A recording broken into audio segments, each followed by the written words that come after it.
It's Friday, everybody, and since the last time we talked, it has gotten crazy. People have lost their minds. We're going to get into that, all right? First thing we're going to cover is more ignorance and false information when it comes to the Charlie Kirk assassination. Then we're going to talk about Megyn Kelly coming out and saying some, in my opinion, pretty disgusting stuff. And to follow all that up is going to be Epstein. We've got emails, guys. We've got a ton of Epstein emails. Who do they implicate? What do they say? Let's get into it. All right, first off, let's start out with some Baron Coleman, shall we? Baron Coleman makes some interesting claims about the UVU event. And this just goes to my point, guys. If you didn't see my previous video about heavy duty country, these people did not pay attention to Charlie Kirk at all prior to September 10th. I don't give a shit what they say. They expose themselves time and time again. And here I catch Baron Coleman completely exposing himself that he never watched the Charlie Kirk event or paid attention to anything about Charlie Kirk prior to September 10th. You guys ready? Listen to what he says here. Kirk met an untimely demise. I want to show you this for a particular reason. Look where Charlie Kirk is sitting. You see that? He is on the ground. He is not sitting up in the air. He's not on risers. He's not on luggage. He's not on stilts. He's on the ground. The chair is about the same place as the chair is here on my desk. It's about belly button level. I could move my camera to show you, but I'll never get it back in the right position, and the lighting will be awful.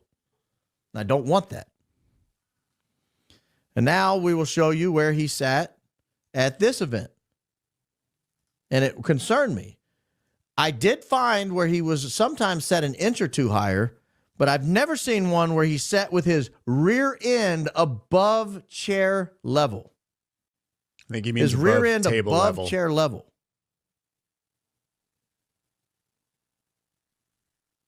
I mean, that is really, really high. And I thought to myself, why is he sitting so high? Why is he sitting so high?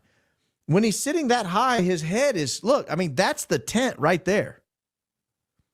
His head is nearly at tent level. How can someone 40-something feet in the air, and he's back towards the back of the tent, how can someone that high in the air even have seen Charlie Kirk's head to get a clean shot? I think there's some investigation that needs to be done there, but I want to show you. If you guys haven't yet, go over to Paramount Tactical's page. He dropped a 3D model, which shows the exact line of sight from a few different shooting locations, potential shooter locations, right? Including the one that is most likely where Tyler Robinson was when he took the shot. It shows a very clean and clear angle that he had on Charlie Kirk. Okay.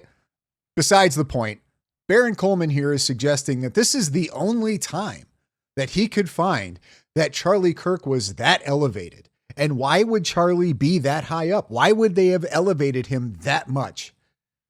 Gee, I don't know. So maybe people in the back could see him.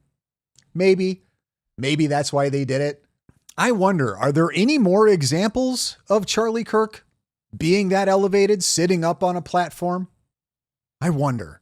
And how hard would those be to find? Sure looks like you're up on a platform. Sure looks like that chair is elevated there, no? Where was this one at? Let's listen. I'll tell you what, I don't have to say much here, but can we all agree we've got to saw him off? Can we all agree on that? Look at that platform he's up on. Elevated. Crazy. I thought it was only at UVU, guys. Only at UVU was he elevated. Look at, we have his canopy here. Elevated as well. Gosh, I wonder why he would do that.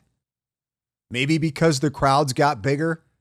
Maybe because he wanted so people all the way in the back could see him. All right, how we doing, California? Oh, this was in California. Wild.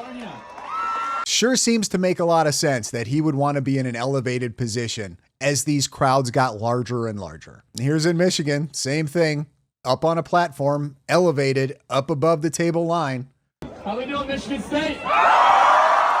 And you can find all kinds of video of Charlie being elevated. There's definitely video of Charlie where he wasn't, where he was sitting under the table like any other person would be. But there's also video of him doing events where he's elevated. Okay, now let's take a look at another thing going around about this mysterious setup from TPUSA and UVU, and who made the choice to have it there, and who was it that decided it should be out in the open the way it was. Let's listen to Candace for a minute. I learned that after UVU showed them multiple options inside and outside, UVU recommended to Turning Point that they not hold the event in the amphitheater because of safety reasons. Not a good idea because we can't shut this area down. It's not a good idea because there's no control here. We cannot control the traffic, the flow of traffic coming in and out of this amphitheater. But Turning Point insisted that that was where they wanted to have the event. It was because Turning Point insisted that that event was then held outside. Now, I can tell you, having done these events, that was the first thing among many that struck me as odd, is anybody can just walk into that's the whole point of safety, is you want to make sure that these students, you're checking tickets, you have security looking at them up and down. Do they look weird? Who are we supposed to keep eyes on? This guy's weird. Let's watch this guy because he's mumbling to himself. The whole point of that, the reason why you feel safe going to a Turning Point event is because not everybody can just walk up and sit down when they want to, okay? You want to look people in the eye. Suddenly, that didn't matter to them. Turning Point insisted on having the event outside, despite UVU saying they communicated to them, they did not think the outside was the best idea because of safety reasons. So my question now is, which specific Turning Point employees went down and picked that venue outside? I want to know. In fact, I need to know, and I will know. That little clip was from Candace's show, which aired on November 12th. Shout out to Jane Doe, This article published in the Salt Lake Tribune on September 11th, 2025. Political commentator Charlie Kirk specifically requested to speak outside before he was fatally shot during his Wednesday appearance on Utah Valley University's campus, a school spokesperson said. His team, said UVU spokesperson Ellen Trainer, had relayed that Kirk wanted to be in an outdoor, central location on campus so he could engage with students walking by, including those on their way to class or the food court. They put the request in for that specific area.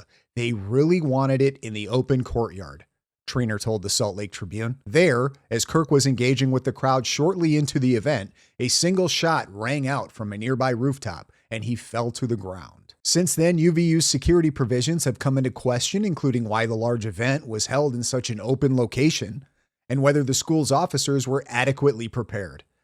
The school's police chief responded to some of those concerns during a state news conference Wednesday. "You try to get your bases covered, and unfortunately today we didn't," said campus police chief Jeff Long. Yeah, at least they're admitting that they failed. However, not acceptable. Trainer said UVU staffed the event with 8 officers, most of its roughly 15 officer force. 6 were in uniform and 2 were patrolling the crowd in plain clothes. Trainer was also at the event and said people had started gathering to see Kirk as early as 9 a.m. That is incredibly important because people were wondering, why would Tyler Robinson show up so early? Why would he be on campus so early? There's no way he could have known that it was being held in the courtyard when we know that it was put on flyers prior to the event, well more than 24 hours prior, right? But also, why would he show up that early? And why would he be wearing different clothes? Why would he have changed his clothing and changed his outfits? Obviously, because he wanted to try to get away with it. And let's keep it real, he did a pretty good job, considering that a shit ton of people on the internet right now, if they had to, regardless of what any of the evidence says, would find him not guilty. So before you come out and say what Tyler Robinson is doing was stupid and that it makes no sense and that he's obviously a patsy, consider that. Consider the fact that you think it was stupid and that it wouldn't have worked and that you don't believe he was the shooter because he's being accused of doing these certain things. I'm just saying. Okay, so Candace asked questions. She wants to know who wanted it outdoors, who wanted it there. And all she had to do, or all her team had to do, was either just follow Jane Doe, or God forbid, just maybe do some Google searches. Okay, let's talk about Megyn Kelly, shall we? I'm just going to play this clip and then I'm going to give you my response to this clip. As for Epstein, I've said this before, but just as a reminder, I do know somebody very, very close to this case who is in a position to know virtually everything. Not everything, but virtually everything. And this person has told me from the start, years and years ago, that Jeffrey Epstein, in this person's view, was not a pedophile. This is this person's view, who was there for a lot of this, but that he was into the barely legal type. Like he liked 15-year-old girls. And I realize this. Full stop. That is not what barely legal means, Megyn. Barely legal means legal, but barely. As in like 18, Megyn. Not 15, not 16, not 17. This is disgusting. I'm definitely not trying to make an excuse for this. I'm just giving you facts. That he wasn't into like 8-year-olds, but he liked the very young teen types that could pass for even younger than they were, but would look legal to a passerby. And that is what I believed, and that was what I reliably was told for many years. And it wasn't until we heard from Pam Bondi that they had tens of thousands of videos of alleged, forgive me, they used to call it kiddie porn, now they call it child sexual abuse material, on his computer, that for the first time I thought, oh, no, he was an actual pedophile. I mean, only a pedophile gets off on young children abuse videos. She's never clarified it. I don't know whether it's true. I have to be honest. I don't really trust Pam Bondi's word on the Epstein matters anymore. Yeah, so I don't know what's true about him, but we have yet to see anybody come forward and say, I was I was under 10. I was under 14 when I first came within his purview. You can say that's a distinction without a difference. No, it's not. I think there is a difference. Yeah. There's a difference between a 15-year-old and a 5-year-old. Yeah. It's just whatever. There is a difference between a 15-year-old and a 5-year-old. My opinion on that, as a father of 2 girls, there's a difference between a 5-year-old and a 15-year-old. Well, if I wasn't going to react and seek out justice my own way as a father of 2 girls, and I was just going to leave it up to the legal system, here is my difference. The difference I think there is between a 15-year-old and a 5-year-old. One of those, they should be lobotomized, and the other one should immediately be sent to whatever God they wish. That would be my distinction between the 15-year-old and the 5-year-old. What the fuck is Megyn Kelly talking about here? What is she trying to do? If you are into kids, I don't care what age they are. A 15-year-old is a child. A 16-year-old is a child. A 17-year-old is a child who is almost a legal adult. You could argue that an 18-year-old is still almost a child. Let me be very, very clear on my stance on this. Okay? If you are a grown man, we can start getting into like weird sort of age gaps, right? And what I mean by weird is like a 17-year-old who's turning 18 that's with a 16-year-old, like that kind of stuff. I'm not touching that, okay? What I'm talking about specifically is, how old was Jeffrey Epstein? He was grown man. If you're a grown man and your preferred type is children, you're a PDF file. I think there's a distinction between a 15-year-old and a 5-year-old. And I gave you what my distinction is. Lobotomy, instant meeting with God. Since we're on the subject of Megyn Kelly, let's go ahead and take a look at this one. Now, if you guys remember, in a previous video with her and Ben Shapiro, Megyn claimed that she is not the arbiter of the internet. She is not the mother of the internet. It's not her job to police the internet. Completely refusing to call out any of the crap Candace is spreading around. But, well, she's right there to condemn Mark Levine. I know Tucker and Ben both. They are both under serious threats. Like, to be honest, I am too.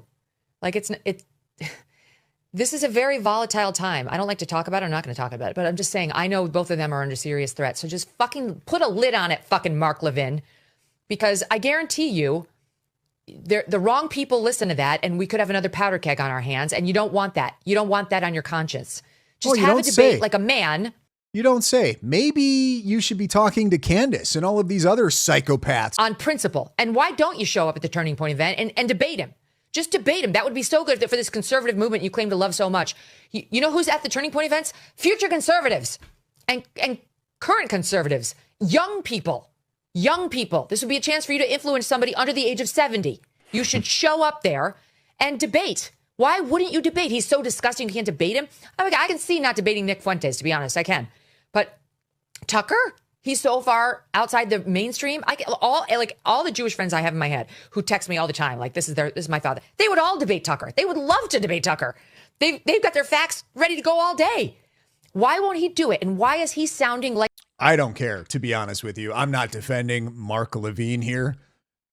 Not a Mark Levine fan at all. I'm really not a fan of most of these people. If you want my honesty, if you want my honest opinion, I think they're all completely full of shit. Anybody at this level of media, in my opinion, I take anything they say with a grain of salt. Sometimes they say things I like. Sometimes they say things I don't like. It doesn't sway me in my, what's the word I'm looking for? It doesn't sway me in the confidence I have in them to be 100% transparent and completely honest about everything at all times. I don't trust them. I don't know them. I don't trust them. I'll listen to what they have to say, and then I will come to my own conclusions. But I can tell you, I find it very strange that she is calling out Mark Levine here and saying, hey, you're coming off with we're getting death threats. I don't know who they would be getting death threats from, I guess. I feel like that part of the conservative side probably doesn't engage in that. I could be wrong. But I could understand why people at TPUSA are getting death threats, because anytime you have a mentally unstable group of people who are willing to believe anything they see and read on the internet because it fits some type of drama that they believe or some type of narrative that they're sure of without any evidence of, those people have a tendency to be a little bit more extreme in both their thoughts and their actions. So that makes sense that people at TPUSA would be getting death threats. I'm not really sure why Tucker or Megyn Kelly or any of these people at the moment would be getting. Ben Shapiro, I totally understand why he's getting death threats. Should probably clarify, not a big Ben Shapiro guy either. Okay, guys, there's really not a lot of these. I'm trying to think of a talking head off the top of my head where I would go like, yes, I'm absolutely a big fan of. Full disclosure, I guess I like Tucker for the most part, but even Tucker does some shit that I find a little weird, and he also says some things that I don't agree with. But I don't trust Tucker either. I'm old enough to remember the Iraq War. I'm old enough to remember him pushing that entire narrative about weapons of mass destruction and being completely he was a pro-war neocon. And he's come out and said, yo, Yabs, 30 years later or whatever it was, he comes out and says that, yes, I made a mistake.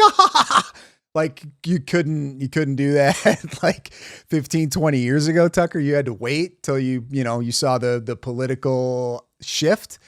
Like I get like going in the direction that you think your audience is going in so you can retain and maybe even gain more of an audience to have a larger voice and make more money and have more opportunity. But I'm old enough and have been paying attention long enough where I've seen a lot of these people completely flip flop. You know what I mean? We had Megyn Kelly on NBC or whatever it was not that long ago, basically sort of like putting out a piece in favor of children of one gender deciding they want to be a different gender and seeming to be in favor of that. Well, the people with me on stage right now are all transgender kids who want others to know it is possible to transition socially with love and support and acceptance.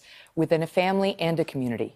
Please welcome 16-year-old Nicole, 12-year-old Daniel, 14-year-old Gia, 15-year-old Landon, and 13-year-old Stella. Their parents are also here. Morning, everyone. Morning. Feel free to go ahead and look all this stuff up if you want to. I see, there's another point too, is like, I see people on X and stuff, right? This is all over the place. They put out things like, I stand with insert person's name here. I stand with this. I stand with these people. I stand with these people. You will never go on X and see a post from me that says I stand with anybody. Let me tell you why. Because I'm old enough to know that they're going to change it up. Whoever you think is on a team right now, 6 months from now, it's going to look very different. Just depends on the way the wind blows or the way the money flows. Somebody can say something that maybe you agree with, or somebody can say something that maybe makes sense to you. Absolutely feel free to, I suppose, share their stuff. Rejoice in the fact that they're saying something you like, whatever you want. Don't put your faith in these people because they are not worthy of it. There is one individual who has ever existed on this planet that is worthy of your faith, and that's Jesus Christ.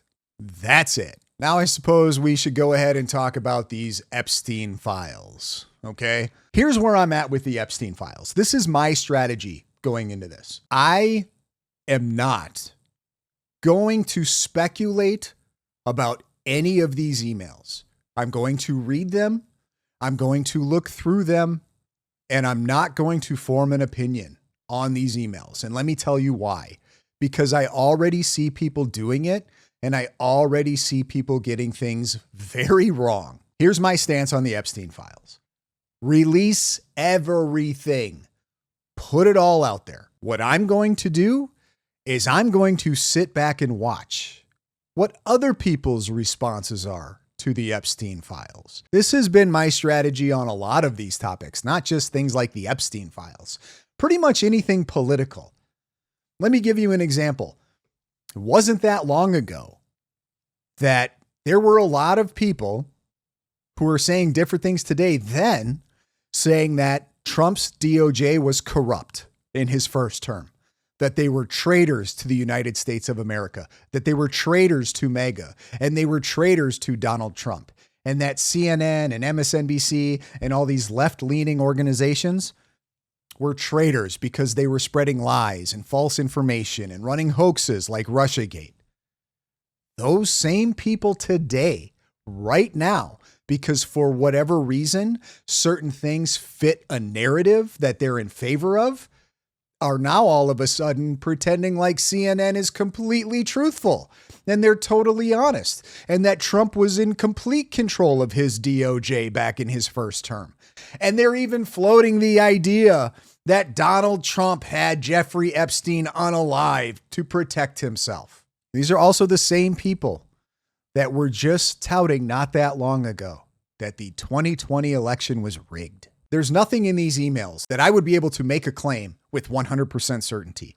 It's just not possible. The first thing you have to do is read through these emails and decide whether or not they're even true. Not that they're fake, not that they're made up, that somebody just typed these up and falsified them, but the fact that they might just be a plant. It might be a manipulation. Many of these might contain purposely false information from the people sending them and receiving them. All of a sudden, everybody's just going to assume because they think one of these emails says something that it might not about a person they don't like, that Jeffrey Epstein is the poster child for an honest person. The Democrats posted this right here, right? The Democrats, at the Democrats on X, that Donald Trump, because of these emails, it says that Jeffrey Epstein spent Thanksgiving with Donald Trump while he was president, guys. While he was president, because, you know, there's no way that we would have known if Donald Trump spent Thanksgiving with Jeffrey Epstein while he was the president of the United States. And there's no way that the left would have known that. And then after, in 2019, when Epstein was arrested and then unalived in jail, There's no way the left wouldn't have gone, hey, he was just having Thanksgiving dinner with this guy in 2017. They would have waited till they found this supposed email in the Epstein files that, by the way, didn't exist or were very limited. Blows my mind. And then what happens? As soon as these emails are released, the left, the Democrats, grab the three, what I'm assuming are what they consider to be the most damning against Donald Trump. And we already had them public prior to this that were unredacted and showed the victim's name, but then they redacted them to try to frame it in a way that made Donald Trump look bad. So right away, we already have the left trying to manipulate people. But because certain people on the right are just not happy with the way things are going in this administration, and I'm not going to disagree with that. I'm not super happy with the way the administration's doing things right now either, especially the handling of these Epstein files. But they're all of a sudden just going to assume that the Democrats aren't lying and manipulating shit. They're just going to run with that. Excuse me while I sit over here and be objective and skeptical on pretty much anything I see the government doing, either side. I guess I'm the only guy left.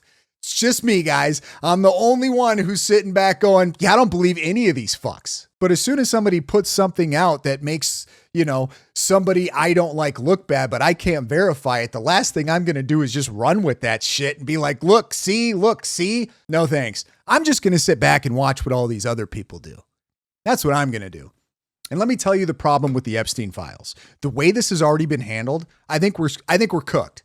I don't think it matters. At this point, I don't think it matters what's in those. Let's just say that they release all of the Epstein files. It all gets put out. If those files don't show what people already have built up in their heads as truth, they're not going to believe it.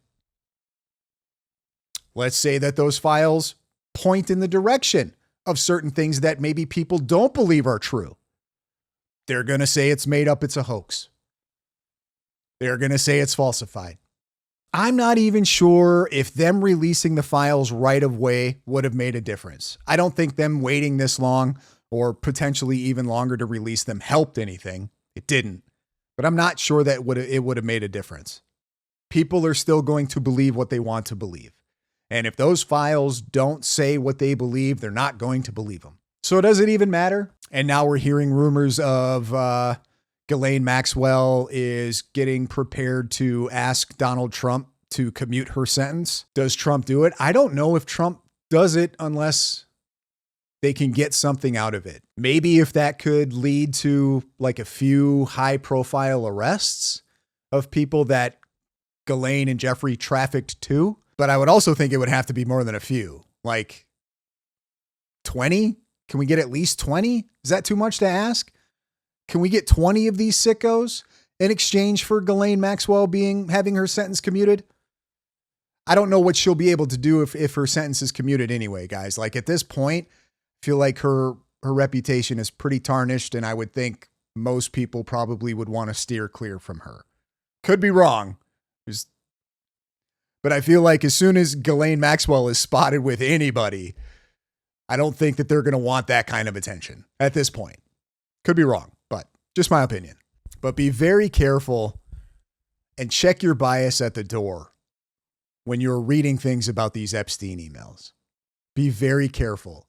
Understand that these are all crooked people. They are all manipulative.